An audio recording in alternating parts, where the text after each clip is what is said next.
Hey, what's going on, Beowulf Nation? I'm Beowulf, back at it with another YouTube video. If you're new to the channel, hit the subscribe button.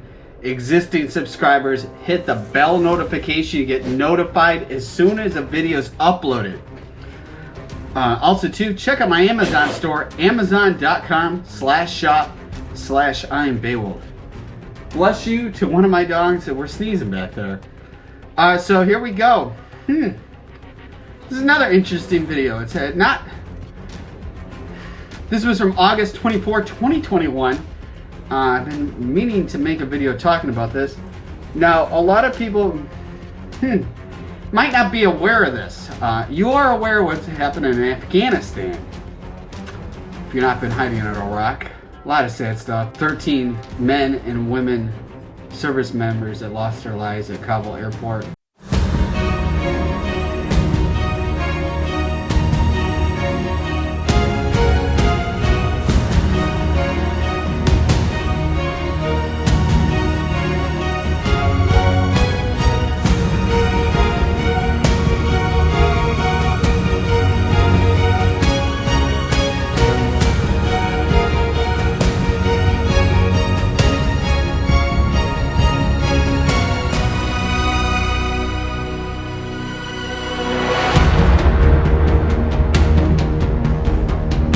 Let alone the 50 contract working dogs that were abandoned, that I made another video, were abandoned.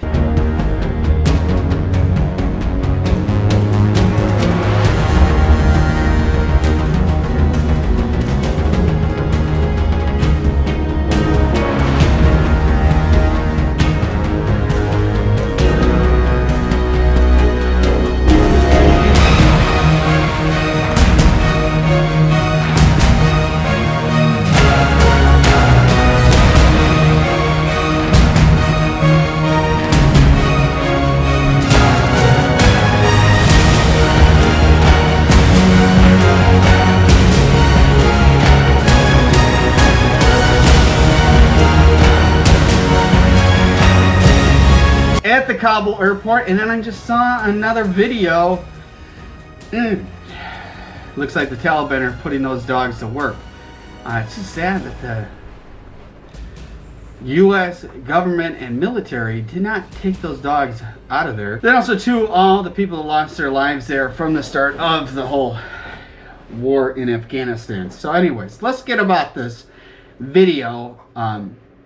What is going on there? Everybody's rolling around and having fun. It says the dogs are having a party back there. It says here, China eyes Afghanistan's $1 trillion of minerals with risky bet on Taliban. I'm going to do a whole nother video talking about this, but a lot of people don't realize the Taliban are very wealthy right now from every asset they got, and let alone this is the main wealth of coming from them taking over Afghanistan. A lot of people think it's just their wealth has came. Mainstream media has made their wealth look like cash. What are you doing back there? Hang on a second. Look at the cat. Oh, he stopped. He's like rolling around and having fun. A lot of people think from watching mainstream media that the wealth of the Taliban have came from all the U.S. assets and vehicles left behind there, but actually, this is where the main part of the wealth the Taliban are coming from. There's just people just aren't aware of. And let's get the video going talking about this. It says here, when the U.S. invaded Afghanistan in 2001, the global economy looked a lot different. Tesla Inc. wasn't a company, the iPhone didn't exist, and artificial intelligence was best known as a Steven Spielberg film. Now all three are at the cutting edge of modern economy, driven by advancements in high-tech chips and large capacity batteries that are made with a range of minerals including rare earths. And Afghanistan is sitting on the deposit estimated to be worth $1 trillion or more, including what may be the world's largest lithium reserve. No, a lot of people aren't aware of, lithium is where lithium batteries come from. It's a powder that's grinded down that used to make lithium batteries. Now seeing how almost everything is using lithium batteries, let alone what the future of the automotive industry is going to be. That talk of artificial intelligence, where a lot of people don't realize is AI and robotics would be placing a lot of jobs in the not too distant future. So anyways, let's get continuing. If anyone can get them out of the ground. For decades of war, first with the Soviet Union, then between warring tribes, then with the US, prevented that from happening. That's not expected to change anytime soon, with the Taliban already showing signs that they want reimpose theocracy. I think that's how you say it. That turns back the clock on women's rights and other basic freedoms rather than lead Afghanistan to a prosperous future. And then here it shows a photo at Kabul airport when there's people on top of a commercial plane. It's just that whole thing. All the videos I posted, there's some stuff that I got clips of that I just don't even think you can share on YouTube. But there's a lot of optimistic outlook now being pushed by Beijing that goes like this.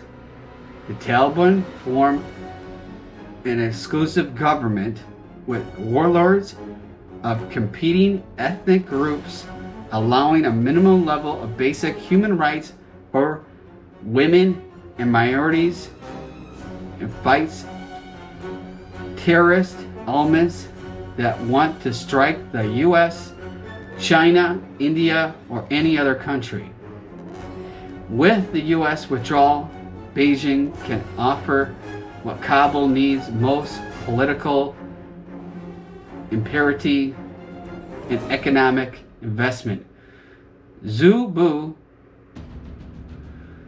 who was a senior colonel in the People's Liberation Army from 2003 to 2020, wrote in the New York Times over the weekend, Afghanistan in turn has what China most prizes: opportunities in infrastructure and industry building, areas in which China capabilities are arguably unmatched, and access to 1 trillion in untapped mineral deposits. This is pretty wild. For the scenario to have even a remote possibility, much depends on what happens in the next few weeks. Altogether, the U.S. is racing to evacuate thousands of Americans and vulnerable Afghans after a rushed troop withdrawal, ending a 20 years of war.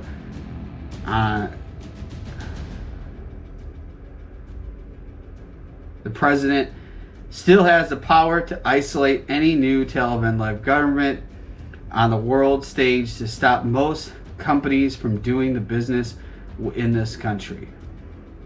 Now, when you're seeing this article, everybody's pulled out. There are actually U.S. citizens still left in Afghanistan, and we're on September 17th of 2021. So just fast forward, this article was before everybody's out, and we're going to be talking, it's almost a month later. And yeah, a lot has changed. I don't know if I'll make another video of something else that's going on in there, but I'm just trying to get some stuff that I've been wanting to get out a while ago. In a statement on Tuesday, the group of the 7 nations said legitimacy of any Afghan government hinges on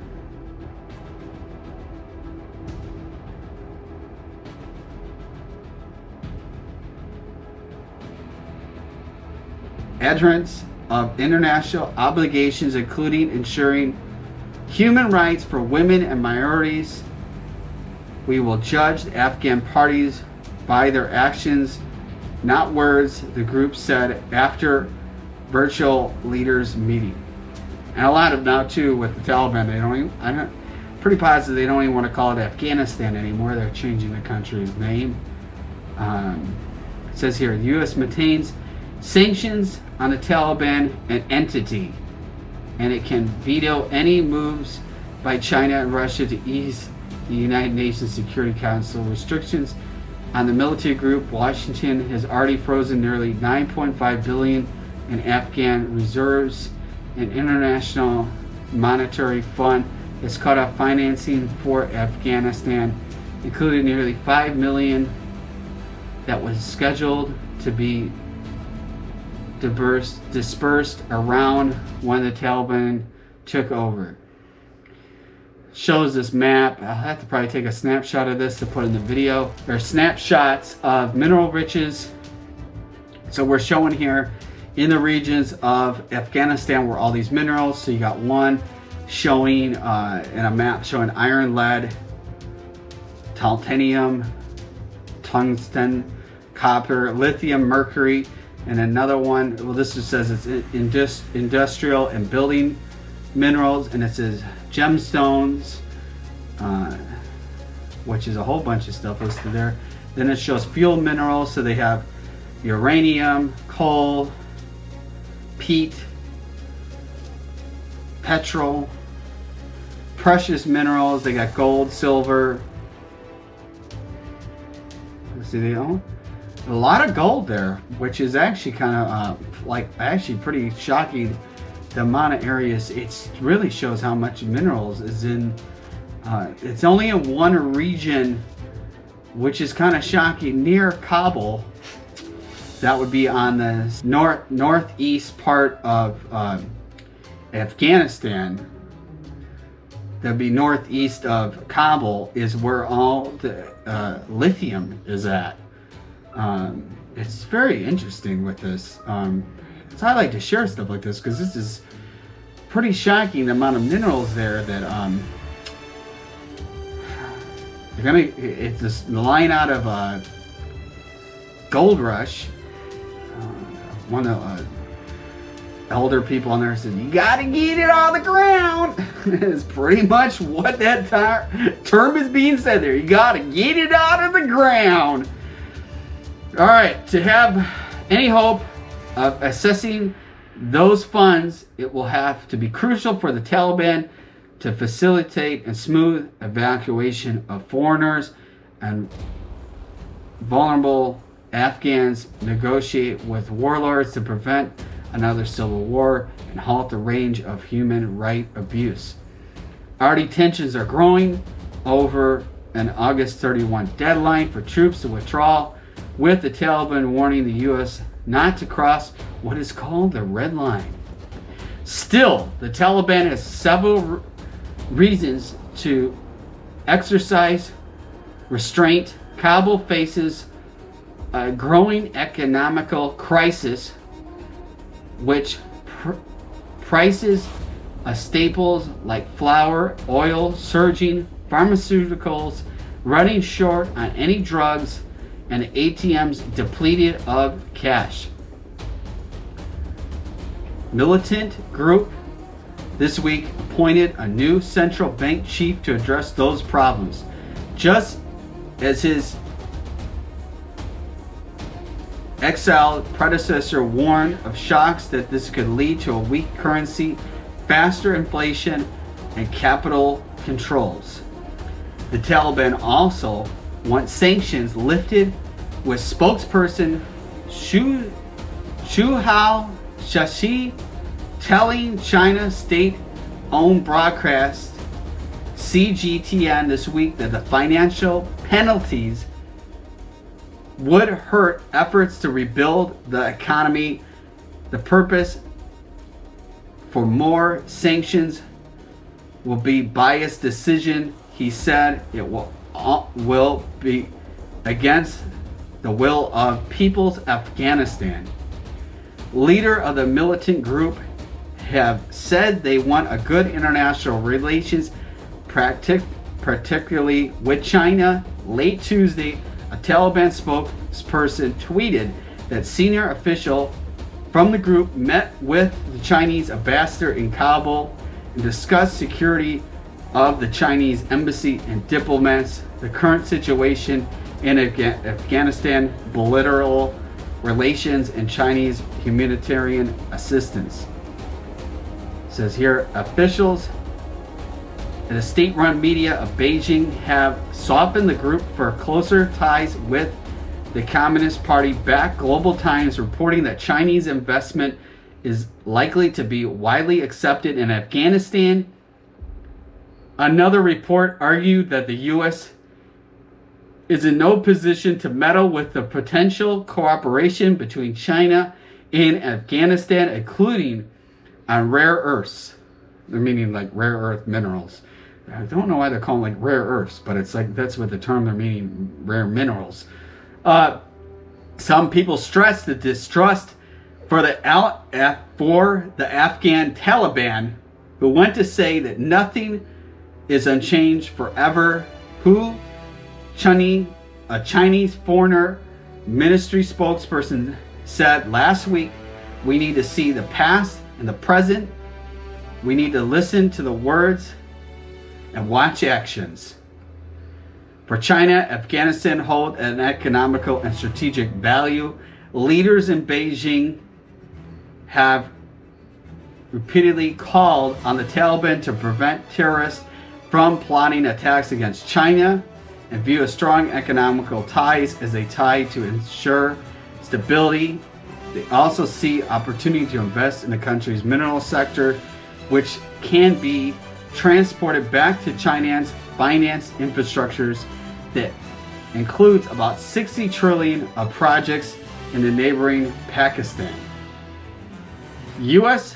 officials estimated in 2010 that Afghanistan has 1 trillion of unexplored mineral deposits, and the Afghan government has said that they're worth 3 times as much. So it's even worth more than they're saying. That including vast reservoirs of lithium, rare earths, and copper material critical to the global green energy transition, but flimsy infrastructure in the landlocked country, along with poor security that have hampered efforts to mine the profit of the reserves. The Taliban takeover comes to critical times for the battery material supply chain. Producers also are looking and invest in most upstream assets to secure lithium supply ahead of what McQuire has called a perpetual defect. The US, Japan, and Europe have been seeking to cut their dependence on China for rare earths, which are used in items such as permanent magnets. Though the move are expected to take years and require millions of dollars in government support. One major problem for the Taliban is the lack of skilled policymakers, according to Nepatul Bazin, a former economic advisor and finance ministry. In the past, appointed unqualified people into specialized positions such as financial ministry and central bank, said Bazin, now a lecturer in public policy in Australian National University. If they do the same, that will have negative impacts for the economy and for the growth of Afghanistan. So here, China burned. Officially, Afghanistan economical has rapid growth in recent years as billions of aid flooded the country, but the expansion infrastructure with donor assistance showing now artificial and thus unstable the growth has been, according to a recent report from the U.S. Special Inspector Group of Afghanistan Reconstruction. China has been burned before. In the mid-2000s, investors led by the state-owned Metallurgical Corp of China Limited won the almost $3 billion bid to mine copper at Mes Akanak near Kabul. It still has seen an output due to a series of delays ranging from security concerns to the discovery of historical artifacts, and there is still no rail or power plant, meaning no trains or a power plant. MCC said in its 2020 annual report negotiating with Afghan government about mining contract after earlier saying economically unavailable. The Taliban are trying to show the world its change from Firzayev rule in the 1990s, saying it welcomes foreign investment from all countries that won't allow terrorists to use Afghanistan as a base. John Mazura, former Afghan ambassador to both Pakistan and China, who joined the private sector in 2018, says tremendous opportunities for the Afghan economy to take off. And the Taliban proved they are serious about walking the talk. But not many are optimistic. Reports have emerged of the targeted killing, massacre of ethnic minorities, violating suppression of protesters and Taliban soldiers demanding to marry local women. Everyone just in the crisis mode, said Sarah Wahid, a 26-year-old tech entrepreneur from Afghanistan who has recently fled the country. I don't see entrepreneurs getting back into business unless there is a huge overhaul in the Taliban behavior, and there is nothing I have seen to make me think that is going to happen. With the assistance of this is a big article and some pretty big news that I don't think anybody is aware of, and definitely stuff is probably things have more materialized since this article is posted. That obviously there's China hands already started moving in there, and I'll do another video talking about that. I don't want to jump too much. We just had a very long video talking about stuff. Please comment in the bottom. We're not talking politics, but put in the comments what you think about all this, because this is mind-blowing of what's going on and how much money is there, and how things will be changing to what we have seen in the past. Like I said before, if you're new to the channel, hit the subscribe button. Existing subscribers, hit the bell notification to get notified as soon as a video is uploaded. Also, too, check out the Beowulf merch store at beowulfnation.com. You can see it in the description of the video. If you're on your computer or phone, you can actually purchase off of there instead of going to the website. Also, too, check out my Amazon store, amazon.com/shop/IamBeowulf. Always new stuff on there, really cool. Make sure to check that out. Be driven to win. Remember, every day is Earth Day. Stay mighty and keep strong.